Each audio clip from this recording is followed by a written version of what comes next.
Uma vida de oração, parte 4. Veja comigo o que diz a carta aos Efésios, no capítulo 6, versículo 18. Diz assim o texto da palavra de Deus: orando em todo o tempo com toda oração e súplica no Espírito, e vigiando nisto com toda a perseverança e súplica por todos os santos. Você já aprendeu que essa frase com toda a oração, quando você vai ao texto original, você pode ler dessa forma: orando em todo o tempo, com todo tipo de oração. Quando você lê com toda a oração, orando em todo o tempo, com toda a oração, você fica fácil perceber que orar em todo o tempo, em todo momento, onde quer que nós estejamos, mas muitas vezes pessoas se questionam: como assim com toda a oração? Não é? Mas quando você vai ao original, isso fica mais claro. Quando você lê dessa forma, no original você pode compreender um pouco melhor. Ele diz com todo tipo de oração. E isso porque quando você vai à palavra de Deus, você vai compreender, e a gente tem visto isso através dessa série, que você pode, caminhando na palavra de Deus, aprender diversos tipos de orações. E conhecendo esses tipos de orações, você consegue aplicá-los. Aplicar cada oração no momento certo, da forma correta, para que você possa ter uma vida produtiva de oração e oração eficaz. Por que isso, pastor? A Bíblia diz que muitos pedem e não recebem porque pedem mal, por exemplo. Isso significa, é um indício para nós de que nós precisamos aprender a orar, e aprender a orar pela palavra.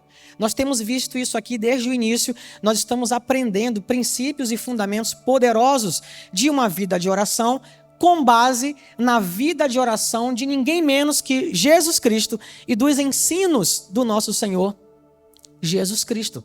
A Bíblia também fala que o povo perece por falta de entendimento, de conhecimento. É preciso entender, aprender, conhecer isso para ter uma vida de oração eficaz. A Bíblia chega a dizer, por exemplo, não sejam repetitivos em suas orações, achando que por muitos repetir, o vosso Pai vai ouvir vocês. Então a Bíblia dá indícios de que a gente precisa aprender esses princípios de oração, aprender a orar de forma eficaz e ter uma vida realmente produtiva, uma vida de oração. Amém? Após trabalharmos diversos desses princípios aqui na semana 1 e 2, princípios com base nos ensinos de Jesus Cristo e na vida de oração de Jesus Cristo, a Bíblia mostra para nós, se você for aos evangelhos, você vai ver que Jesus tinha uma vida intensa e constante de oração, que muito nos ensina até os dias de hoje. E na semana passada, nós começamos a falar sobre tipos de orações. E nós falamos a primeira delas, a oração da... Quem lembra aí? A oração da... Isso mesmo, a oração da fé. Essa oração é a oração que fazemos a Deus, oramos a Deus em nome de Jesus Cristo, com base na palavra. Por isso a oração da fé. Se a palavra já expressou a vontade de Deus, se a palavra já disse expressamente o que Deus quer, o que nós devemos fazer nessa hora, ao invés de perguntar, é isso mesmo? Ou, Senhor, me mostra mais, ou é isso ou aquilo, qual a sua vontade? Se ele já deixou a sua vontade expressa, inclusive endossou essa vontade com uma promessa claramente em sua palavra, a gente não tem que ter dúvida, a gente só tem que ter fé que o que ele disse é verdade. Você crê que a palavra de Deus é íntegra? Que ela não mente? Então, se ele disse, se ele expressou em sua palavra a sua vontade e ainda endossou isso através de uma promessa, você pode depositar fé naquilo, crer, você pode orar em cima daquilo. É aí que a gente aplica, é aí que cabe a oração da fé. A oração da fé é feita com base no que a palavra diz. Nós cremos no que a palavra diz. Onde existir uma promessa, onde existe uma promessa na palavra de Deus a nosso respeito, é aí que aplicamos, é aí que cabe a oração da fé. Amém, gente? Inclusive a palavra diz que para cada uma das promessas de Deus, nós já temos nele o sim e o amém. Você percebe? Não tem dúvida, não precisa perguntar. Para cada uma das promessas de Deus, nós já temos nele o sim e o amém. Então é nessa hora que nós temos que aplicar a oração da fé. Você percebe a importância de orar da forma correta? Porque orando da forma correta, no momento correto, com a oração correta, você vai ter uma vida mais produtiva, uma vida de oração eficaz. Amém, gente? A segunda oração que nós trabalhamos aqui na semana passada, a oração da entrega. Pastor, o que eu faço depois que, ao ir à palavra, eu entendo pela palavra uma promessa de Deus, a vontade de Deus expressa, e eu oro sobre essa palavra, eu creio na verdade dessa palavra, o que eu faço agora? Agora você entrega. Sabe por quê? Porque a partir da oração da entrega, nós tiramos de nós o fardo da pressa de aguardar o tempo de receber a resposta da oração da fé. Você faz a oração da fé e a oração da entrega. Nessa hora que você entrega, você não precisa mais ficar com medo, ficar ansioso, você não precisa mais ficar preocupado. É nessa hora quando você entrega: Senhor, eu já entreguei, está em suas mãos agora. Eu só creio no que a tua palavra diz. Isso basta. E é nessa hora que a Bíblia diz que a paz de Cristo nos guarda. Quando nós entregamos e confiamos e descansamos nele, a paz de Cristo nos guarda enquanto ele trabalha a nosso favor, amém? Nessa hora a ansiedade cai, a preocupação cai, porque você está firme, sabendo que Deus é bom, Ele é por você, Ele trabalha em você e por você, amém? Profeta Isaías, o livro do profeta Isaías, no capítulo 64, versículo 4, diz: porque desde a antiguidade, com os ouvidos não se ouviu, e nem com os olhos se viu, um Deus além de ti, que trabalha para todo aquele que nele espera. Eu posso ver aqui quantos esperam no Senhor? Deixa eu ver, por gentileza, quantos aqui esperam no Senhor? Então eu posso dizer com toda a clareza da palavra: se você está esperando no Senhor, acredite, Ele está trabalhando por você e em você. Porque a Bíblia diz isso: Ele é o Deus que trabalha para todo aquele que nele espera. Amém? Fiz a oração da fé e a oração da entrega. Eu estou em paz agora. Pastor, tem mais alguma coisa que eu possa fazer nesse período? Sim. Agora você faz a oração do louvor. Você começa a adorar e louvar a Deus, porque você sabe que a resposta é certa. Porque quem prometeu, diz a palavra, é fiel para cumprir. E nesse tempo de paz agora, a ansiedade caiu, a preocupação caiu. Você começa a adorar e louvar a Deus. É isso que você precisa fazer. Gente, eu quero te lembrar de uma coisa. Se nós só conseguimos agradecer e louvar a Deus por aquilo que já aconteceu, por aquilo que nós vemos, isso não nos diferencia em nada dos que estão lá fora, que não conhecem a fé bíblica. Essa é uma fé natural, uma fé humana que não produz nada. É como quando Tomé, por exemplo, ouviu dizer que Jesus ressuscitara e disse aos discípulos, aos seus companheiros: olha, eu não acredito nisso. Eu só acredito se os meus olhos o veem e se eu colocar o dedo na ferida dele. Eu pergunto para você, essa fé produz alguma coisa? Essa fé que só crê quando já aconteceu, só crê nas evidências? É assim que os lá de fora vivem, uma fé natural que não produz nada. A fé bíblica é a fé que Abraão expressou. Deus chama Abraão e diz: você vai ser pai de uma grande nação. De grande nação. Abraão, diz a Bíblia, já era muito avançado em idade. A esposa dele já era muito avançada em idade e ainda era estéril. Para completar. E Deus diz: você vai ser pai de muitas nações. E a Bíblia diz que Abraão, crendo contra a esperança, ele sabia que se Deus falou, ele era fiel para cumprir. Essa é a fé. A fé bíblica só depende do que Deus diz. Você pode dizer isso comigo? A fé bíblica só depende do que Deus diz. É isso aí. Ela não depende das circunstâncias. A fé natural, aquele que só consegue louvar, agradecer, você faz aquela festa depois que já recebeu, depois que já viu. Isso não nos diferencia em nada dos que estão lá fora. Mas aqueles que têm fé no que a palavra diz, na pessoa de Jesus, esses conseguem fazer a oração da fé, da entrega e do louvor, porque eles sabem que antes mesmo de ver no natural, eles já conseguem acreditar pela palavra e já agradecer antes mesmo de ver no natural, gente. Essa é a fé bíblica, amém? Eu sei que na hora da adversidade, do problema, da situação, da aflição, da questão difícil, muitas vezes nós esquecemos disso, mas se a gente se lembrar para o que nós fomos chamados, nós não fomos chamados para viver por vista, por aquilo que a gente sente, vê ou constata das circunstâncias. Nós fomos chamados para viver por fé. Amém? A Bíblia diz isso por 4 vezes. Da mesma forma, o meu justo viverá pela fé. A fé precisa permear toda a nossa vida. O meu justo viverá pela fé.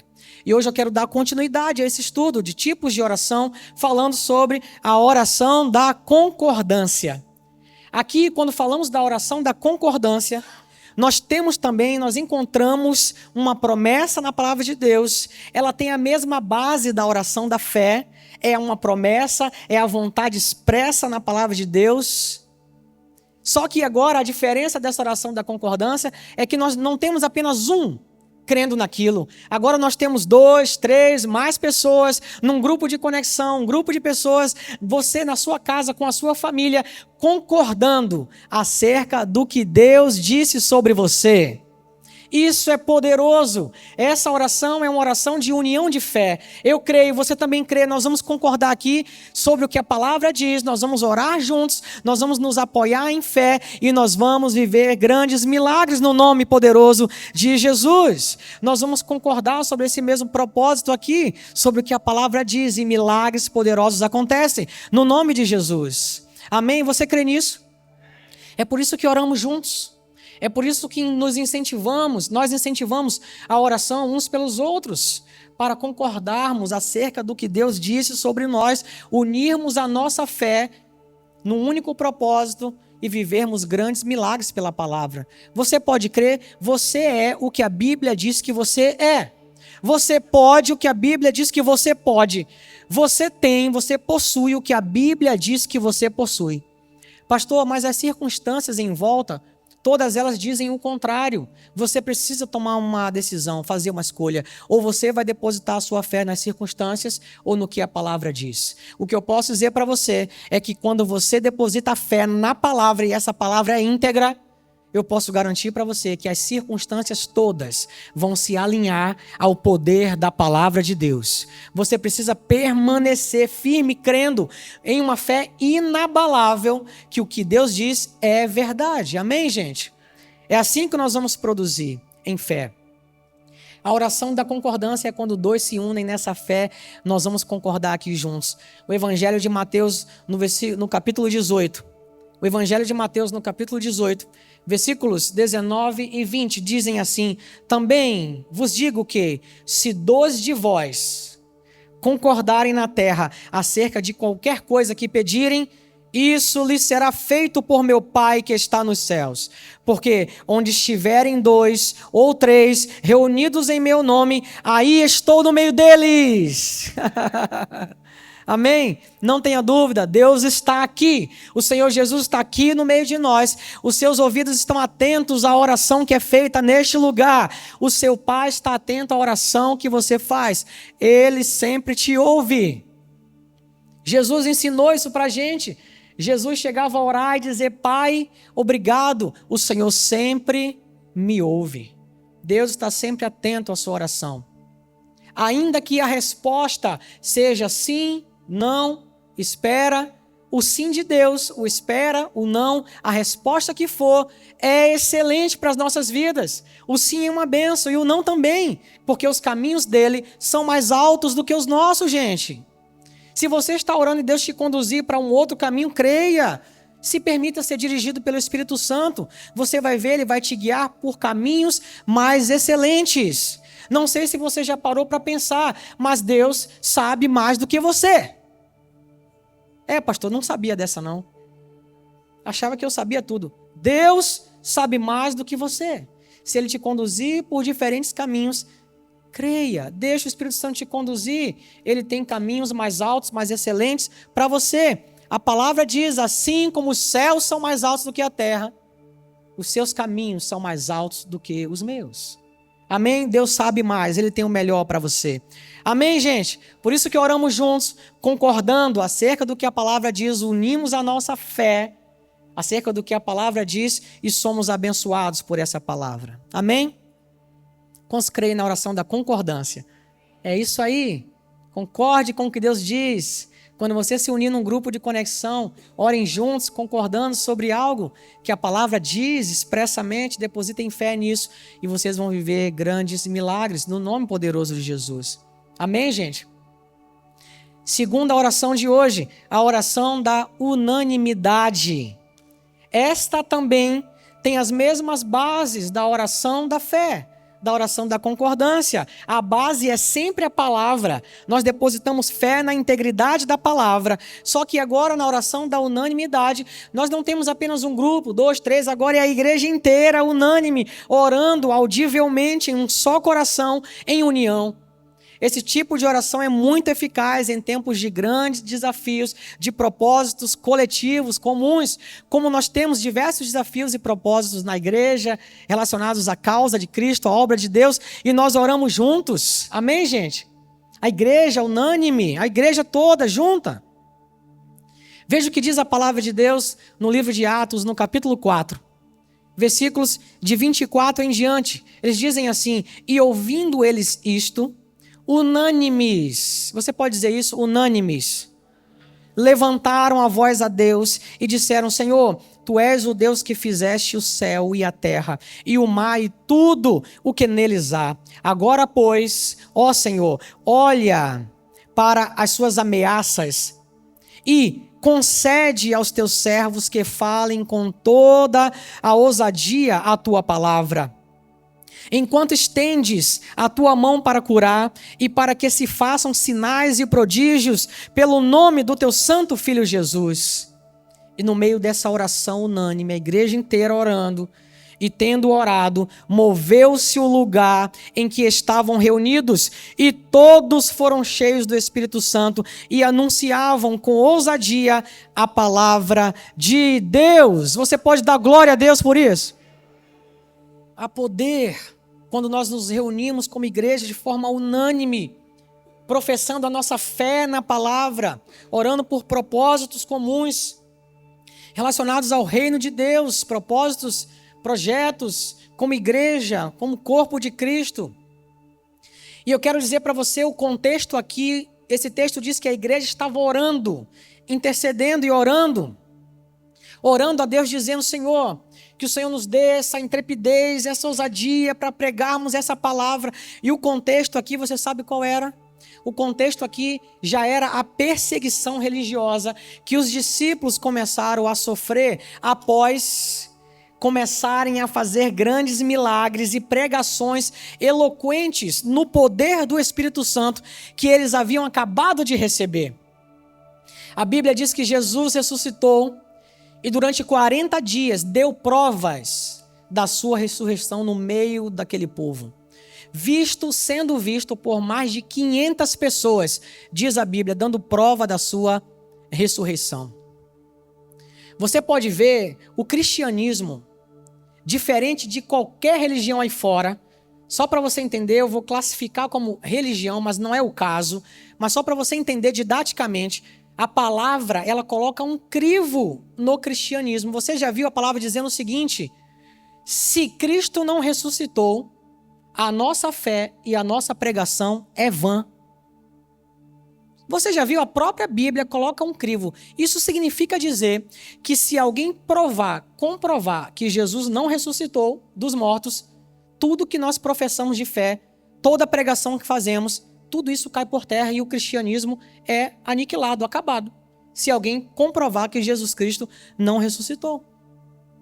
Veja como a palavra, ela é íntegra e ela não tem medo. Ela não tem medo de colocar um crivo no próprio cristianismo. E isso, entenda você, naquela época, o Império Romano dominava tudo.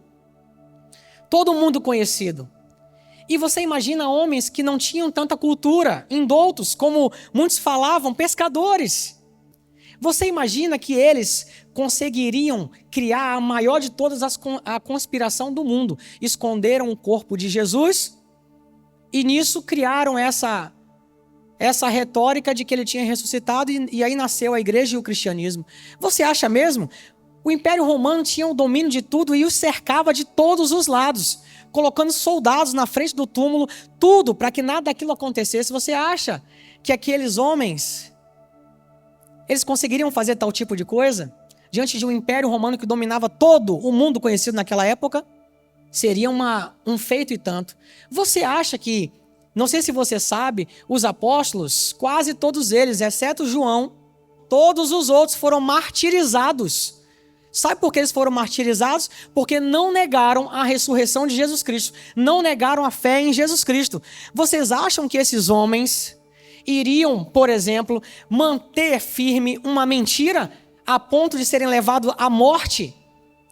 Não, não. O evangelho, ele é real. A base da fé em Cristo Jesus é real. E o texto que diz: se Cristo não ressuscitou, é vã a nossa fé, a nossa pregação. Esse mesmo texto diz: mas de fato ele ressuscitou, está vivo e ressurreto para sempre. Ele é a base da nossa fé. É por isso que quando nós falamos de oração com base na fé em Jesus Cristo, nós podemos falar de oração eficaz, produtiva. Sabe por quê? Não sei se você já parou para pensar também. A oração por oração em si não faz nada, gente. 100% das religiões aí fora oram. Se fosse orar só por orar, 100% dessas religiões aí iriam produzir coisas grandes. Oram com fundamento pelo universo, oram com a base, eu vou lançar palavras ao universo. Tem gente que a base fundamental é uma coisa, ou alguém que já está morto, e morto mesmo.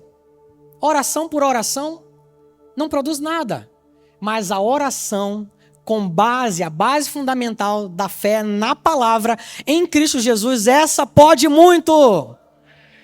Sabe por quê? A oração da fé é feita com base na palavra, e a Bíblia diz que ninguém pode pôr outro fundamento além do que já está posto, que é Cristo Jesus. É por isso que você pode dizer a oração bíblica, a oração da fé, ela é eficaz sim, porque ela tem a base no fundamento único, perfeito, que é Jesus Cristo. Amém, gente? Não é oração por oração. Oração por oração qualquer religião aí faz. E crê na pedra, e crê em coisas patuais, e seja lá o que for.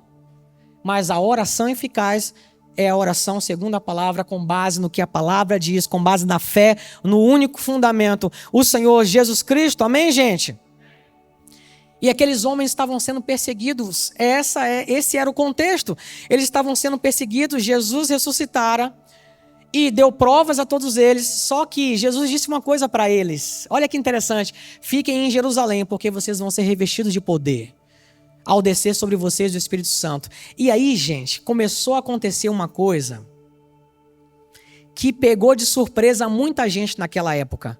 A Bíblia diz que o Espírito Santo veio sobre aqueles homens e eles começaram a sair e fazer a obra de Deus. E o contexto era exatamente esse aqui. A perseguição já começou ali desde o início da igreja, porque quando aqueles homens foram cheios do Espírito Santo, a Bíblia diz que Pedro, na primeira pregação que ele fez, 3.000 pessoas se converteram e foram batizados na mesma hora. Se você for olhar para o Pedro dos evangelhos, sem esse revestimento do Espírito Santo, você vai ver um homem. Quando você olha para Pedro cheio do Espírito Santo, a partir de Atos e nas cartas, você vê outro homem. O que o Espírito Santo não pode fazer na vida de uma pessoa, amém? Esse mesmo Espírito, a Bíblia diz, está em nós, habita em nós. Quando o Sinédrio, aquele grupo político-religioso daquela época, saduceus, escribas, fariseus, todos os membros do Sinédrio, quando começaram a ver que os apóstolos estavam saindo agora, revestidos do poder do Espírito Santo, e fazendo grandes milagres e maravilhas, e pregações eloquentes, cheios do Espírito Santo, eles começaram a dizer, mas não eram eles pescadores? Homens sem cultura? E aí começaram a armar planos para prendê-los e para parar esse movimento. Eles ficaram desesperados, porque na cabeça deles, não sei se você já percebeu, mas na cabeça deles, desse grupo político-religioso, do Sinédrio, saduceus, fariseus, escribas, na cabeça deles, olha, Jesus foi um homem que deu trabalho para a gente aqui com suas pregações e seus milagres, durante aí 3 anos e meio, mas morreu, acabou. Eles achavam isso, morreu, acabou. Só que ele morreu, ressuscitou com grande glória e poder e deu o Espírito Santo aos discípulos. E esses discípulos começaram a produzir ainda mais no poder do Espírito Santo. A ponto de a Bíblia dizer que na primeira pregação, 3.000 se converteram. Aí Pedro é chamado e no templo ele faz um discurso. E nesse discurso de Pedro, a Bíblia diz que a igreja passa de 3.000 a quase 5.000 pessoas. Nessa segunda explanação dele, a Bíblia fala que eles estavam tão cheios do Espírito Santo que Pedro passava e a sombra dele ia curando os enfermos. Cheios do Espírito Santo. Eles ficaram malucos, aqueles grupos religiosos ficaram doidos, porque na cabeça deles Jesus havia morrido e acabou o cristianismo. Mas ele ressuscitou de fato e no poder do Espírito Santo continua operando em nós até os dias de hoje. Até os dias de hoje, na vida de todo aquele que crê. Na vida de todo aquele que crê. Amém, gente? Você crê? Esse mesmo Espírito habita em você. E tem mais, a Bíblia fala que o poder que ressuscitou, e foi o poder do Espírito Santo que ressuscitou Jesus dos mortos, esse mesmo poder habita em nós. Amém, gente? E aconteceu algo ainda mais crítico para todo esse grupo religioso, político-religioso da época. Pedro e João vão ao templo, e a Bíblia fala que tinha um homem paralítico na porta do templo. E esse homem pedia esmola ali, pedia ajuda. E Pedro e João passando por ali para irem ao templo. A Bíblia diz que esse homem pede uma ajuda, pede esmola para eles. E Pedro, cheio do poder do Espírito Santo, olha para o homem e diz: eu não tenho prata, não tenho ouro. Trazendo para os nossos tempos de hoje: olha, eu não tenho dinheiro aqui agora, mas o que eu tenho eu dou para você. Em nome de Jesus Cristo, o Nazareno, levanta e anda. E a Bíblia diz que de um salto aquele homem pulou e ficou curado na mesma hora. Prenderam os discípulos e era esse o contexto, essa perseguição que estava acontecendo. E a Bíblia diz que a igreja estava como, gente? Orando unânimes. A Bíblia chega a dizer que enquanto a igreja orava de forma unânime, e eles presos, a Bíblia fala que Deus abriu as portas do cárcere e eles saíram livres. Quando voltaram ao cárcere para ver o que estava acontecendo, estava tudo trancado, mas eles não estavam mais lá. E aquele grupo político-religioso começou a se desesperar. Como que a gente vai deter isso? Não tem como deter. Vamos chamar Gamaliel. Gamaliel era um grande mestre daquela época, um homem altamente considerado. Um grande mestre. Paulo, inclusive, foi criado aos pés de Gamaliel, era um grande mestre em destaque sobre todos os outros naquela época. Chama Gamaliel para ver o que ele fala sobre isso. A gente achou que esse negócio de cristianismo ia morrer com Jesus, mas eles estão produzindo ainda mais, eles estão avançando ainda mais. A igreja que começou com 12, agora já tem 3.000, 5.000 e só vai crescendo. E Gamaliel chega diante deles e fala assim: olha, vou dizer uma coisa para vocês. Quem lembra aqui do parecer de Gamaliel? Quem lembra? Não se preocupem. Fiquem tranquilos. Porque se essa obra não for de Deus, vai acabar. Isso aí vai passar e vai sumir, desaparecer. Mas se essa obra for de Deus, não tem quem segure. Não tem jeito. Não adianta o que vocês queiram fazer. Amém, gente? Alguém tem dúvida de que essa obra é de Deus, que era de Deus? Ela nos alcançou e nós estamos aqui hoje. Hoje somos nós, os discípulos, a verem o poder de Deus através do Espírito Santo. Hoje somos nós a viverem milagres.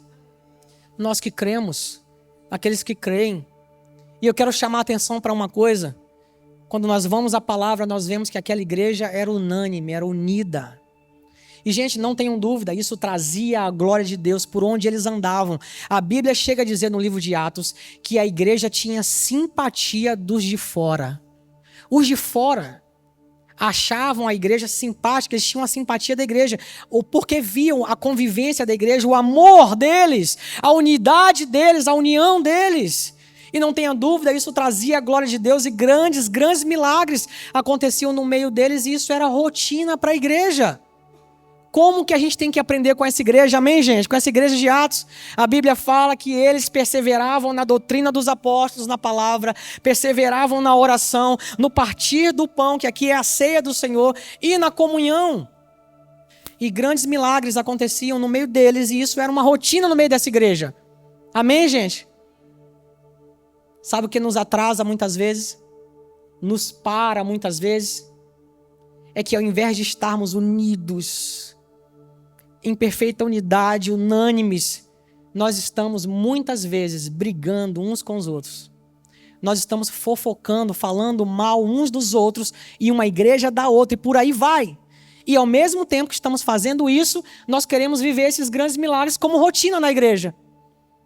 A gente tem muito que aprender com aquela igreja. Eles eram unânimes, unidos.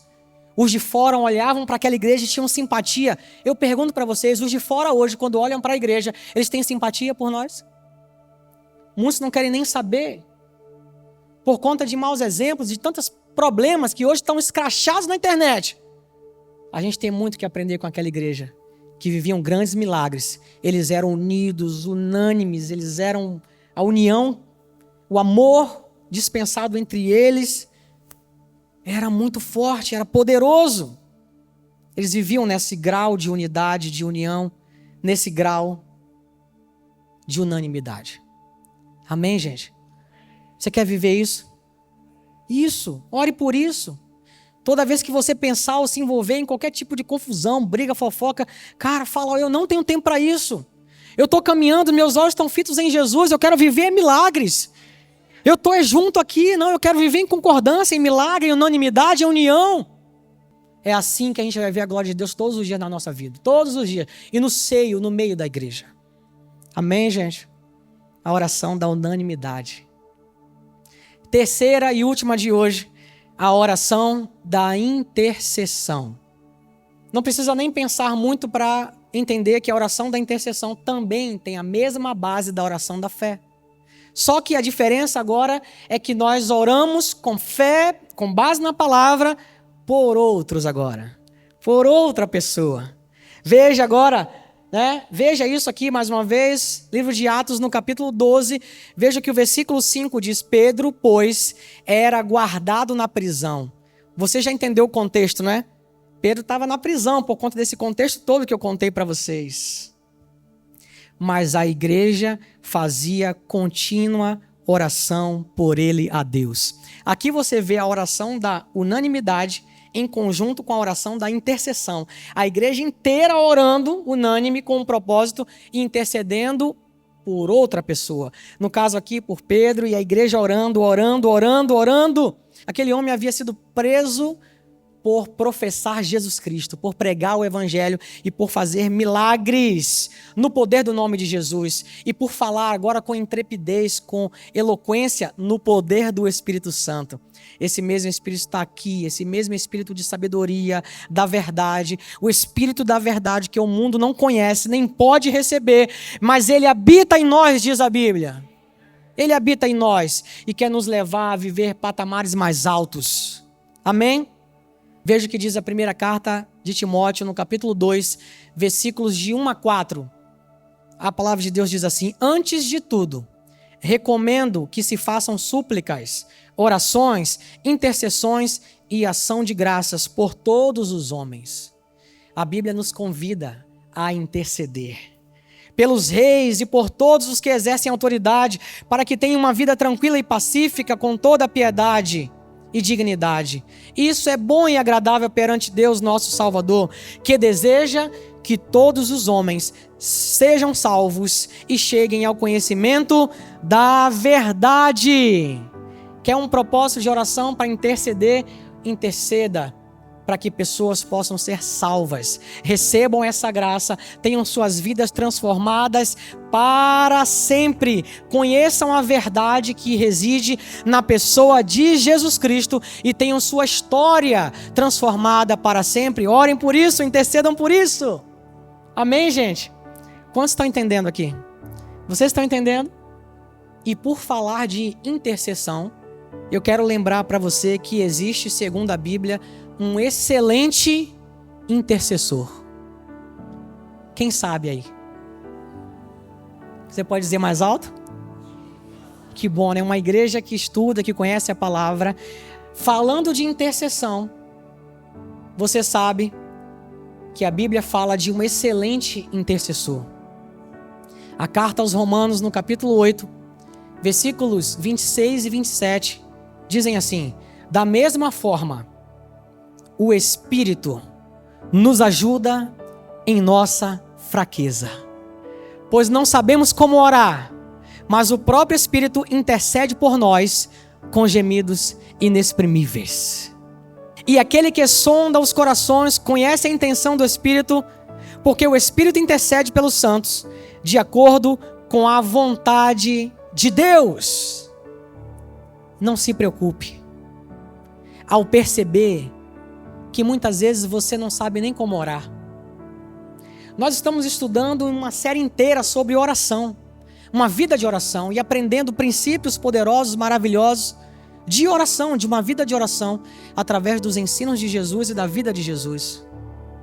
Nós estamos estudando tipos de oração, com base no que a palavra diz e nos ensina, para que a gente possa ter uma vida eficaz e produtiva de oração, como Jesus tinha. Mas ainda assim, mesmo estudando, muitas vezes já nos faltam palavras. Muitas vezes já nos falta. Quando você está naquele momento em que você quer até orar, mas você não tem palavra. Já viu isso? A oração não vem, você não tem palavra, você não sabe como orar. Eu quero dar uma boa notícia para você. Tem um excelente intercessor a seu favor. O nome dele é o Espírito Santo de Deus. Ele é o maravilhoso Espírito Santo de Deus. Ele entende essa nossa incapacidade muitas vezes. Nós temos que estudar, orar e buscar revelação e crescimento e amadurecimento nessa área. Mas qualquer gap que você tenha, qualquer lacuna que você tenha, qualquer momento que você se sinta incapaz ou menos para exercer e viver essa vida de oração, simplesmente continue em frente, porque o maravilhoso Espírito Santo está intercedendo por você. Ele intercede por você. E a Bíblia diz com gemidos inexprimíveis, ele intercede pelos santos de acordo com a vontade de Deus. Amém, gente? Amém? Esse maravilhoso intercessor era por aqueles discípulos, aqueles apóstolos. Esse maravilhoso intercessor segue caminhando com grandes prodígios, ajudando a igreja, guiando a igreja, dirigindo a igreja com grande poder e glória, desde aquela época até hoje, já há mais de 2020 anos. E esse mesmo Espírito Santo, ele está aqui, ele habita em nós. E onde houver fé no que a palavra de Deus diz, onde houver fé no que Deus diz, esse mesmo Espírito Santo, ele é poderoso para mudar situações, ele é poderoso para tirar você da aflição, ele é poderoso para transformar o mal em bem, ele é poderoso para transformar a maldição em bênção. Ele é poderoso. Esse grande e maravilhoso intercessor, ele é a seu favor. Você se alegra com isso? Eu não posso deixar de pedir uma linda salva de palmas para o maravilhoso Espírito Santo. Espírito de Deus. Espírito Santo, obrigado. Espírito Santo, nós te adoramos. Nós chamamos Espírito Santo, obrigado. Revela cada vez mais Jesus para nós. Amém? O Espírito Santo está aqui, ele está em você. E uma das coisas que ele mais quer fazer é revelar mais de Jesus para você. Porque quanto mais entendimento e revelação você tiver de quem Jesus é, quem você é nele, você vai experimentar, viver uma vida produtiva, eficaz, de oração e de poder, no nome de Jesus. Amém? Quantos creem podem dizer amém? Você pode dizer amém, eu creio. Amém, eu creio. Você pode ficar de pé em nome de Jesus? Obrigado, Pai, obrigado.